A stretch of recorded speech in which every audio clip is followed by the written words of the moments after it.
하나님은 생명이십니다.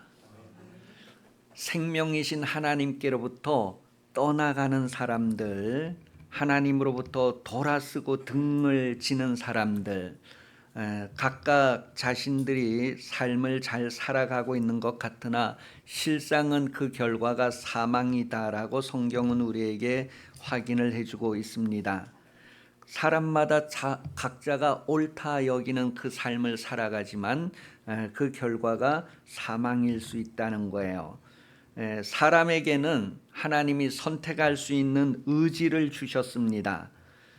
그리고 그 선택에 열매를 맺게 된다고 예레미야 21장 8절에 기록을 하고 있습니다. 여러분은 인생을 살면서 어떤 선택을 하셨고 어떤 열매를 맺고 있습니까? 고린도후서 2장 16절에 보면 어떤 사람에게는 사망에 이르는 열매, 어떤 사람에게는 생명에 이르는 열매가 나타나게 된다고 확인을 해주고 있습니다. 여러분은 예수 그리스도를 믿은 이후에 여러분들의 삶의 열매가 감동할 만한 그런 열매로 맺혀지고 있습니까? 마태복음 7장 16절 말씀에 보면 그들의 열매로 그들을 알지니 가시나무에서 포도를 또는 엉겅퀴에서 무화과를 따겠느냐? 딸 수 없다는 거예요. 그래서 여러분도 예수 그리스도에게 접붙임을 받아서 예수 그리스도로 말미암아 드러나는 열매를 맺어야 할 것을 성경은 말합니다. 본래 가시나무에 있는 성질을 드러내는 것이 아니라 본래 엉겅퀴에 있는 그 성질을 드러내는 것이 아니라 그런 것에서 잘려서 예수 믿는 사람이라면, 예수님에게 접붙임이 되었다면 이제 예수 그리스도의 성질을 드러내는 열매를 맺어야 한다는 거예요. 그러한 내용을 로마서 11장 16절에서 27절에 표현을 해주고 있습니다. 여러분, 하나님 앞에 아름다운 냄새, 향기로 드려지는 삶을 사시기를 바랍니다. 고린도후서 2장 14절 항상 우리를 그리스도 안에서 이기게 하시고 우리로 말미암아 각처에서 그리스도를 아는 냄새를 나타내시는 하나님께 감사하노라. 하나님이 여러분의 번제를 받으실 뿐만 아니라 여러분이 생활 속에서 하나님께서 받으실 수 있는 그런 냄새를 나타내는 삶을 살아야 할 것을 말하고 있습니다. 다른 표현을 하면 전도하는 삶을 얘기하는 거예요. 하나님이 기뻐 받으시는 번제의 향기가 될 수 있기를 예수님 이름으로 축복합니다. 하나님이 사람을 생명으로 지으신 것은 함께 하시기 위함입니다. 창세기에 태초에 하나님이 사람을 지으실 때에 생명으로 지으셨다 그렇게 기록하고 있는데 그 이유가 무엇일까? 하나님이 함께 하시기 위함이다라는 거예요. 미가서 6장 7절 8절 말씀을 보면 우리가 하나님과 함께 하는 데 있어서 우리의 육신의 열매를 드리면서 하나님을 기쁘시게 만족시킬 수 없다. 그러면 무엇이 하나님을 기쁘시고 하나님을 만족시켜 드릴 수 있을까 했을 때 오직 정의를 행하는 것이다. 오직 하나님의 말씀대로 그대로 되니라 그런 인생을 사는 것이다. 그렇게 말합니다. 그러면서 예수 그리스도를 사랑하고 겸손하게 하나님과 함께하는 것이다. 그때의 겸손은 서로 다투지도 않고 머리가 되겠다고 하지 않고 서로 교통하고 소통하면서 하나임을 나타내고 누리는 것을 말합니다. 삼위일체 하나님의 그런 상태를 여러분에게도 동참할 수 있는 복을 주시는 거예요. 하나님과 함께하는 데 있어서 세상 육신의 열매는 무익하다는 거예요. 내 몸의 열매, 내 자식을 번제로 드리고 내 자식을 불 가운데 태워서 드리는 그 향기를 하나님 기뻐하실까? 아니라는 거예요. 내가 천천의 수양 만만의 그 기름진 것으로 드려도 그것이 하나님 앞에 기쁨이 되는 것이 아니다라는 거예요. 오직 말씀하신 그대로 되니라 그대로 되니라. 하나님의 말씀을 이 땅에서 성취하고 하나님을 사랑하고 함께하는 것, 그것이 하나님께서 원하시는 일이다라는 것을 우리에게 말해주고 있습니다. 사람에게 영이신 말씀을 주신 것은 영이신 하나님과 함께 하시기 위함입니다.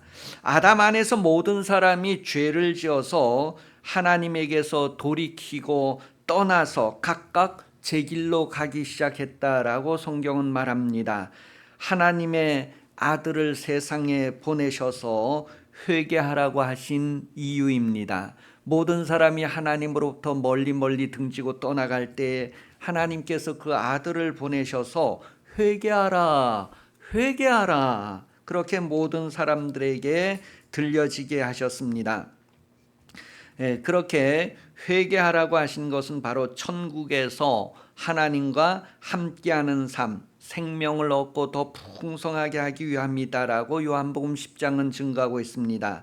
하나님의 긍휼에서부터 죄인을 향하여 예수 그리스도를 보내시고 회개하라는 음성을 나타내신다는 것을 성경이 확인을 해주고 있어요. 그래서 예수님께서도 회개하라 천국이 가까웠느니라, 마가복음 6장 12절에서는 제자들도 회개하라 천국이 가까웠다. 그리고 사도행전 17장에 보니까 이젠 그렇게 전파하는 사람들이 많아져서 사도행전 17장 30절 알지 못하던 시대에는 하나님이 간과하셨거니와 이제는 어디든지 사람에게 다 명하사 회개하라 하셨으니,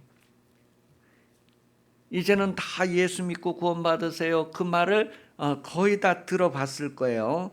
자, 그런데도 회개하지 않으면 어떻게 될까? 요한계시록 2장 16절은 그러므로 회개하라, 그리하지 아니하면 내가 속히 가서 내 입에 검으로 그들과 싸우리라. 하나님이 입에 검이다 그랬어요. 말씀의 검, 성령의 검을 얘기한다고 에베소서는 기록하고 있습니다. 하나님께서 우리를 심판하시는 것보다도 하나님의 말씀에 의해서 사람들이 스스로 심판을 당하게 되는 것을 말합니다. 회개하라, 사망의 길에서 돌아오라고 하는데 돌아오지 않는 것은 그의 선택이고 그의 열매가 되는 것이죠. 그래서 회개하라, 그런 음성을 듣고도 돌이키지 않는 그런 고집, 그 결과는 각자 자기의 몫이 된다는 것을 에스겔서와 로마서를 통하여서 우리가 확인할 수 있습니다. 여러분, 회개하라는 음성을 듣고도 회개하지 않으면 어떻게 될까요? 그런 내용을 요한계시록 20장 14절에서는 회개하지 않는다는 것은 죄의 결과를 자기가 그대로 가진다는 거예요. 죄의 결과를 그대로 가지는 것을 사망이라고 합니다. 그런데 마지막에는 이 사망도 다 지옥 불에 들어간다, 불못에 들어간다, 그렇게 요한계시록 20장 14절 기록을 하고 있어요. 히브리서 12장 25절 26절에서도 마지막 때에 이 천지가 진동하는 이야기를 기록을 하고 있는데, 하나님의 말씀이 얼마나 엄청난지 그 시내산에서 모세에게 하나님의 율법을 줄 때 그 시내산 전체가 막 흔들흔들하고 진동이 있었다는 거예요. 그만큼 하나님의 말씀은 엄청나다는 것을 우리에게 깨닫게 해주는데, 그때 그 진동했던 것 이제 다시 한번 또 진동할 때가 온다는 거예요. 그때가 언제냐면 이 세상 마지막 때 다시 한번 이 세상이 진동한다고 하는데, 그런 현상과 상태에 대해서 성경이 우리에게 확인을 해주고 있는데, 히브리서 12장 27절로 29절까지 보면 또 한 번이라 하심은 진동하지 아니하는 것을 영존하게 하기 위하여 진동할 것들 곧 만드셨던 것들이 변동될 것을 나타내, 하나님께서 이 세상에 창조한 그 모든 것들이 다 이제는 변동될 때를 정하셨다는 것을 말해요. 바뀌어진다는 거예요. 그 구체적인 내용들을 이제 이사야서, 마태복음 뭐 이런 데 보면 다 한마디로 이것들이 다 흔들리고 이제는 다 불 속으로 들어가 버린다. 다 사라져 버린다. 이 세상에 존재하는 그 모든 아름답고 화려하던 것, 중국에 유명한 산들이 많이 있잖아요. 갑자기 생각이 안 나요. 네, 황상은 임금님을 말하고 황산도 유명하고 뭐 중국에는 우리가 아주 구경하지 못한 그런 아름다움들이 있는데 그런 모든 것들도 다 불 속에 들어가서 그냥 사라지고 헛되게 그냥 끝난다는 거예요. 그러한 내용을 성경은 여러 곳에 쭉 표현을 해주고 있어요. 그래서 우리의 젊은 날들도 우리가 세상에서 그렇게 막 우리의 의지를 집중하던 모든 것들도 다 사라지고 분투만도 못한 그런 결과가 나오는 날들이 오게 된다는 거예요. 그러면서 회개하라고 하는 소리를 듣지 않은 그 결과에 대해서 스가랴서 7장 11절에서 13절로 이렇게 소개를 다시 한번 해주고 있는데 그 회개하라는 그 음성을 듣지 않는 사람들의 그 모습이 얼마나 엄청난가 같이 한번 읽어보겠습니다. 스가랴서 7장 11절에서 13절 그들이 듣기를 싫어하여 등을 돌리며 듣지 아니하고 귀를 막으며 그 마음을 금강석 같게 하여 율법과 만군의 여호와가 그의 영으로 옛 선지자들을 통하여 전한 말을 듣지 아니하므로 큰 진노가 만군의 여호와께로부터 나왔도다. 내가 불러도 그들이 대답하지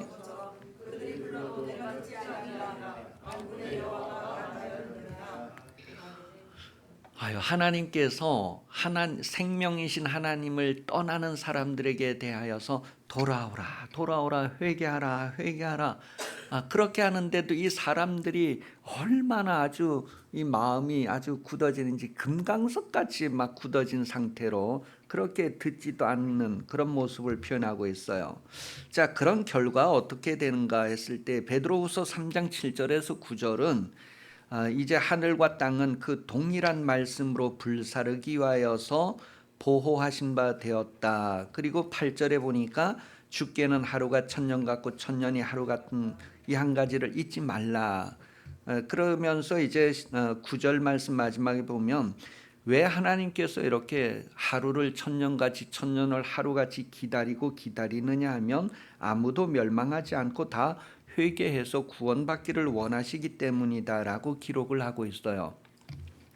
오늘 본문에 보면 회개에 합당한 열매를 맺지 않고 있는 이들에게 지금이 어떠한 상황이고 지금이 어떠한 상태인지를 알려주고 있습니다. 죄인을 향한 하나님의 뜻은 돌이켜서 죄인이 사는 것입니다. 생명을 얻고 더 풍성히 얻는 것이 하나님의 뜻입니다. 그런데 그것을 알고도 행하지 않으면, 알고도 듣지 않으면 어떻게 될까? 그것을 한마디로 죄라고 말하고 그 결과는 사망이다라고 말합니다. 사망도 나중에는 다 불못에 던져진다는 것을 요한계시록은 기록하고 있어요.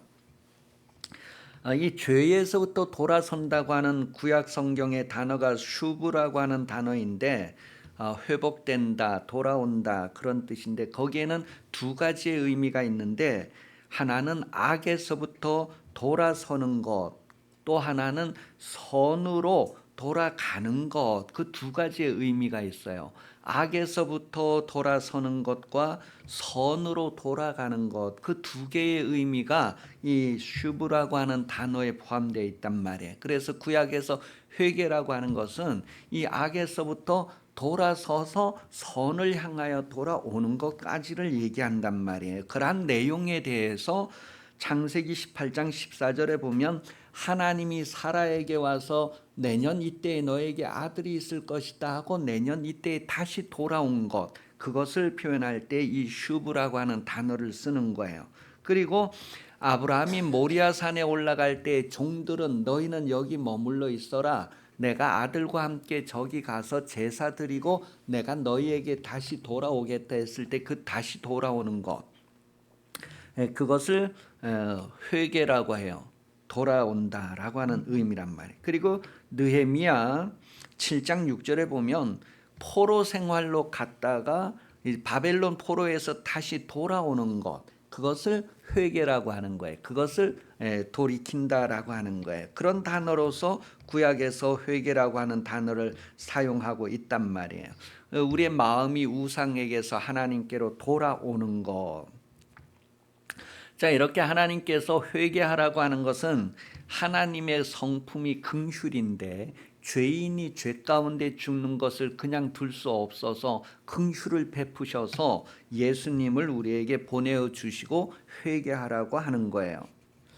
그러니 그런 삶에 있어서 태도의 변화라고 하는 것, 사람의 그 생활의 변화라고 하는 것, 그런 것들을 어떻게 우리가 받아들여야 할까? 그랬을 때에 욥기서 42장 6절에 보면 욥이 이제 그 티끌 가운데 앉아서 회개하나이다, 그런 표현을, 욥은 평상시에 하나님의 말씀대로 잘 살았단 말이에요. 너무너무 잘 살아서 흠이 없었어요. 그런데 친구들이 와서 뭔가 숨겨진 잘못이 있다라고 할 때에도 욥은 뭐예요? 아니다, 나는 정말 정직하다, 나는 잘못한 것이 없다, 그렇게 하는 것조차도 하나님 앞에서 너무 죄송하고 부끄럽다고 하는 것을 깨닫고 이제 회개할 때, 그때 이제 이 나함이라고 하는 단어를 써서 회개라고 하는 표현을 쓸 때에는 아주 이 마음에서 너무 죄송해서 유감으로 생각하는 그런 상태를 얘기하는 거예요. 그 욥이 마치 이 촛불이 너무너무 자기가 밝다고 자랑하다가 전깃불이 딱 들어온 상태, 전깃불 앞에서 자기가 밝다고 자랑했던 그 모든 것들이 아무것도 아닌 상태, 이 욥이 나는 잘못한 것이 없고 의롭다고 아무리 친구들 앞에 막 주장한다 할지라도 하나님 앞에서 그게 아무것도 아닌 상태, 그때 깨닫고 하나님 앞으로 이제 돌아오는 상태를 말하는 거예요. 내가 옳습니다, 옳습니다 하다가 하나님 앞에 돌아오는 상태를 나합니다, 그렇게 표현을 했어요. 이렇게 성경은 우리가 죄에서부터 떠나서 하나님 앞에 돌아올 것을 계속해서 말하고 있습니다. 그런데 많은 사람들이 돌아오지 아니하고 그냥 그대로 고집하는 중에 있기도 하다는 거예요. 하나님은 거룩한 자의 발을 지키신다, 그렇게 사무엘상 2장 9절에 기록하고 있습니다. 거룩한 자의 발을 하나님께서 지키신다는 거예요. 그 발이 실족하지 않도록, 넘어지지 않도록 지켜주신다는 거예요. 여러분, 우리가 예수 그리스도로 말미암아 성도라고 하는 소리를 듣는다면 하나님께서 우리를 지키신다라는 것을 보장해 주고 있습니다. 그래서 시편 19편 13절 보면 기도하는 내용인데 이런 기도를 해요. 또 주의 종에게 고의로 죄를 짓지 말게 하사 그 죄가 나를 주장하지 못하게 하소서. 그리하면 내가 정직하여 큰 죄가에서 벗어나겠나이다. 죄가 나를 주장하지 못하도록, 죄가 우리가 나를 주장할 때에 우리가 죄를 드러내게 된다는 거예요. 이러한 것들을 기도하면서 정직하게 살고자 하는 그런 모습을 우리에게 보여줍니다. 우리가 인생을 살아가면서 우리의 발이 실족하지 않도록 하나님의 말씀에 굳게 서고 하나님 앞에 우리 자신을 온전히 드린다, 헌신한다, 구별한다, 그런 삶을 여러분이 살 수 있기를 예수님 이름으로 축복합니다. 시편 119편 133절을 보면 나의 발걸음을 주의 말씀에 굳게 세우시고 어떤 죄악도 나를 주관하지 못하게 하소서. 우리가 하나님의 말씀에 든든히 서 있으면 범죄하지 않을 수 있는데, 하나님의 말씀이 그런다고 한 것 같아요, 이렇게 해서 이제 아담과 같이 정령 죽으리라 했는데 죽을까 하노라 했다 하면서 막 이렇게 변질되어 나갈 때에 죄가 우리를 엄습하게 된다는 것을 말합니다. 오늘 우리 본문에 보면 이제 그 빚진 죄에 대해서 두 가지의 의미의 단어를 사용하고 있는 것을 보게 됩니다. 오늘 본문에 보면 그 죄라고 하는 것이 먼저 2절에 다른 모든 사람보다 이 갈릴리 사람들의 죄가 더 있다 생각하지 말라고 할 때, 그때 그 죄라고 하는 단어요. 그때는 하마르톨로스라고 하는 단어를 써요. 마치 화살이 관역에서 빗나간 것, 율법을 지키지 아니하고 율법에서 빗나간 것, 그것을 죄라고 합니다. 그러니 지금 이 갈릴리 사람들의 그 고난 당하는 것, 갈릴리에서 제사 지내다가 그냥 거기에서 다 죽임을 당한 사람들 사건, 그들이 죄가 많아가지고 그들이 율법에서 떠나서 그렇게 죽임을 당한 것이 아니다.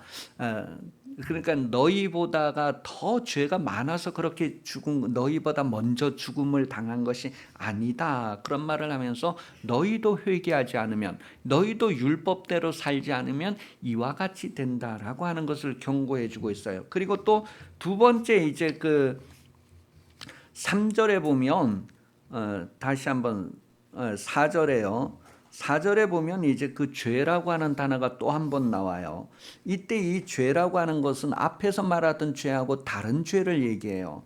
이때 이 단어는 오페일로테스라고 해서 빚진다, 채무자 그런 단어를 사용하고 있어요. 다시 말하면 하나님께 대한 의무를 이행하지 않은 사람에 대한 것을 표현을 해주고 있어요.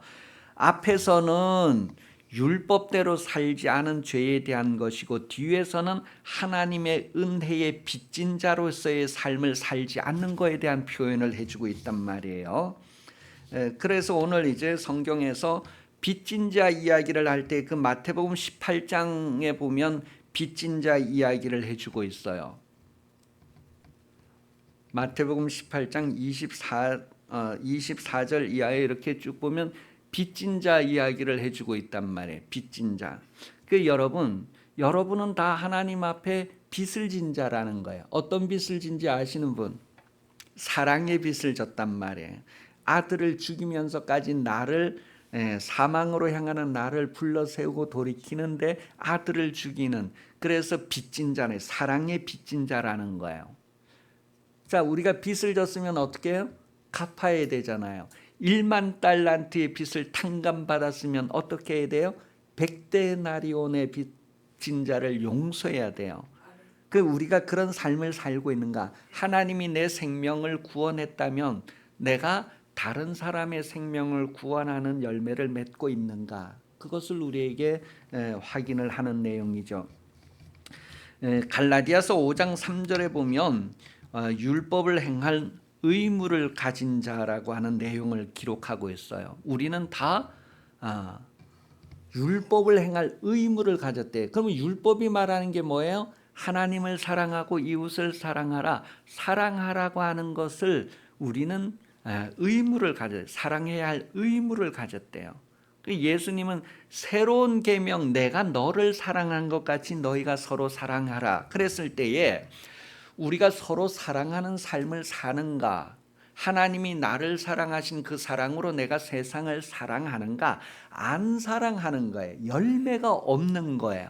지금 그런 상태, 그런 현실에 대해서 회개하라는 것을 오늘 본문에서 말하고 있는 것입니다. 여러분은 예수 믿으면서 어떠한 열매를 맺으셨는지 돌아보시기 바랍니다. 시편 80편 8절에서 11절 내용 한번 읽어보겠습니다. 시작. 주께서 한 포도나무를 애굽에 가져갔다가 민족들을 쫓아내시고 그것을 심으셨나이다. 주께서 그 앞서 가꾸셨으므로 그 뿌리가 깊이 박혀서 땅에 가득하며 그 그늘이 산들을 가리고 그 가지는 하나님의 백향목 같으며 그 가지가 바다 넝쿨까지. 자, 이렇게 이 포도나무 이야기는 이스라엘에 대한 이야기입니다. 하나님께서 이스라엘을 애굽에서 가져다가 가나안 땅에 심었다고 하는 그런 내용이에요. 그 다음에 이제 예레미야 24장이나 호세아서 9장에 보면 무화과 나무 이야기를 해주고 있어요. 이 무화과 나무 이야기도 이스라엘에 대한 이야기다라는 것을 말하고 있습니다. 여기에서 이제 이스라엘 백성들이 열매를 맺어야 할 것을 말하는 거예요. 하나님께서 하신 놀라운 일들의 결과에 열매를 맺어야 된다는 거예요. 하나님께서 여러분을 예수 믿게 하셨으면 여러분도 열매를 맺어야 한다는 거예요. 그럼 내 신앙생활이 지금 열매를 맺었는가 안 맺었는가를 돌아보라는 거예요.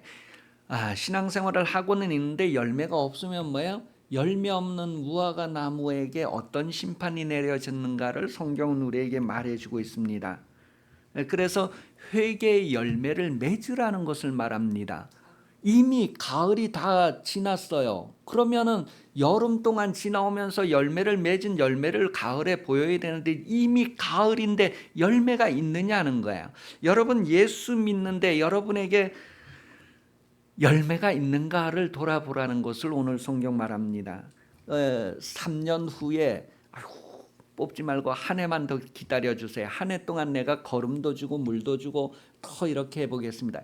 이미 3년이 지났다는 거예요. 이미 예수님의 공생의 3년이 끝났다는 거예요. 이미 예수님이 오셔서 할 일은 다 끝났다는 거예요. 이제는 뭐예요? 열매 있고 없고만 보고 그냥 판단만 내리면 되는 거예요. 여러분, 하나님은 여러분에게서 회개한 열매를 찾으실 것입니다. 너가 정말 회개했는가? 증거가 있는가? 성령께서 너를 보증한다 그러면 증거가 있는가?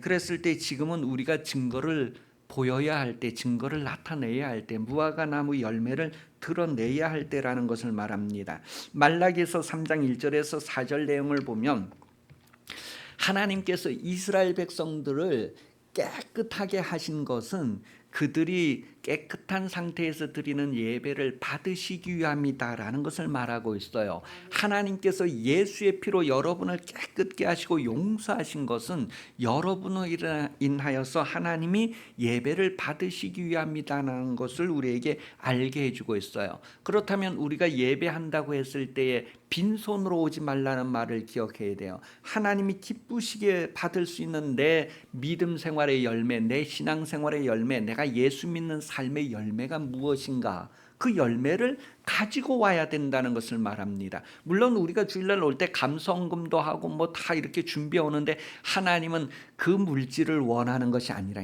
천천의 기름 뭐 수양 그거 원하는 게 아니고 하나님과 함께 하는가를 얘기하는 거예요. 그 정직해서 하나님과 동행하는가. 그 미가서 6장 8절이 뭐예요? 내 하나님과 함께 행하는 것이다 라는 것을 말하고 있어요. 에스겔서 18장 30절 말씀에 주 여호와의 말씀이니라 이스라엘 족속아 내가 너희 각 사람이 행한 대로 심판할지라 너희는 돌이켜 회개하고 모든 죄에서 떠날지어다 그리한즉 그것이 너희에게 죄악의 걸림돌이 되지 아니하리라. 죄에서 떠나라는 음성을 듣고 떠나십시다. 그럼 내가 무슨 죄에서 떠나야 할까? 알고도 행하지 않으면 죄라고 하는 것을 성경은 말합니다. 우리 하나님은 우리에게서 열매를 원하신다. 하나님은 예배받기를 원하신다. 하나님은 내 인생의 열매를 보시기를 원하신다. 그런 걸 알면서도 준비하지 않는 죄, 그 걸림에 걸리지 않아야 할 것을 말합니다. 우리가 지금은 이제 예수님의 그 생애를 쭉 지나가는 것을 돌아보는 사순절 기간을 쭉 지나면서 예수님의 생애가 내 생애에 어떤 의미인가, 또 예수님의 고난은, 예수님의 부활은 어떤 의미인가 했을 때 저와 여러분 하나님의 한없는 긍휼하심으로 오늘 예수 믿고 하나님의 자녀가 되었는데 이제는 하나님을 기쁘시게 할 그런 열매를 맺어야 해요. 어제 우리 장로님 팔순 했는데 팔순 이렇게 될 때에는 자녀들이 정말 나를 낳아주셔서 너무 감사하고 양육한 그 모든 과정을 회상하면서 정말 이렇게 최선을 다해서 막 부모에게 선물을 드리고 그러는 날인데 그렇게 했는지 몰라요. 우리 교회 왔으면은 이제 똑똑히 배웠을 텐데 어저께 이렇게 와서 자리가 꽉 차니까 너무 좋아서요. 자손들을 위해서 기도하실 때 우리 교회 좀 자리 좀 채우도록 기도를 해주시면 좋겠어요. 장로님 네 분이 전도도 하시고 어제 오셨던 분들 오늘 다 왔으면 좋았을 텐데 한 분도 안 오셨어요. 여러분, 우리가 하나님 말씀대로 살면서 하나님을 기쁘시게 해야 할 이유를 가정에서 부모를 통해서 배우게 되고, 그렇게 해서 하나님을 섬긴다는 게 어떤 것인가? 육신의 부모를 그렇게 기쁘시게 할 수 있는 이들이 하나님을 기쁘시게 할 수 있다고 하는 거예요. 그러니 다시 한번 여러분 삶을 돌아보면서 여러분 생일 때마다 그냥 생일 선물 받으려고 하지 마시고 여러분을 낳아주신 부모님을 다시 한번 기억해 보시기를 바랍니다.